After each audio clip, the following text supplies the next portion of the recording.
Est-ce que vous connaissez le Dr Pepper? Salut les découvreurs et les découvreuses, nous sommes en 1885 à Waco, une ville au Texas. Charles Alderton, un petit employé d'une pharmacie, slash officine, slash épicerie, ils vendent tout ce que vous voulez, est un grand fan de soda. Il adore tellement ça qu'il boit ça matin, midi, soir, au goûter, à 4 heures, après la clope, après là. Sans compter qu'à cette époque-là, le soda était vendu comme un médicament miracle. Il pouvait soigner la gorge, les rhumes, les douleurs d'estomac. Alors forcément, pour lui, pour être en bonne santé, il fallait consommer du soda. Et il kiffait tellement ça qu'il s'amusait tranquillement dans son coin à l'arrière de la boutique à mélanger des épices, des sodas, etc. pour essayer d'en avoir un nouveau et un meilleur.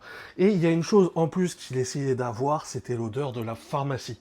Il kiffait l'odeur de l'officine, de la pharmacie, ça le faisait kiffer. C'est un peu ce qui lui permettait de se lever le matin pour aller bosser. Et au fur et à mesure du temps, à force de pratiquer des mélanges exotiques hallucinants à l'arrière de la boutique, et après avoir trouvé 23 saveurs différentes qui ont réussi à se mélanger et à se combiner, il a trouvé le soda parfait. Après l'avoir fait goûter à son patron Morrison's, tous les deux se sont mis à le vendre en libre service dans l'épicerie. Et le plus fou, c'est qu'au tout début, les clients arrivaient et demandaient un Waco, parce que la boisson n'avait pas de nom, et vu que la ville s'appelait Waco, les gens trouvaient ça logique de l'appeler Waco.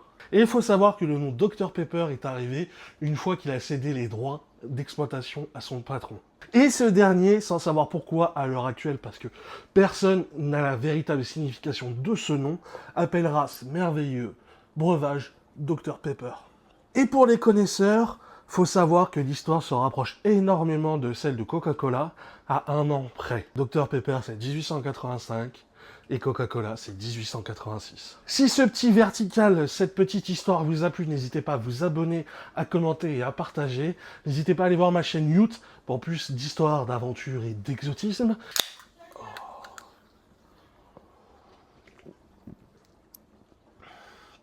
Ah, c'est vraiment bon cette connerie.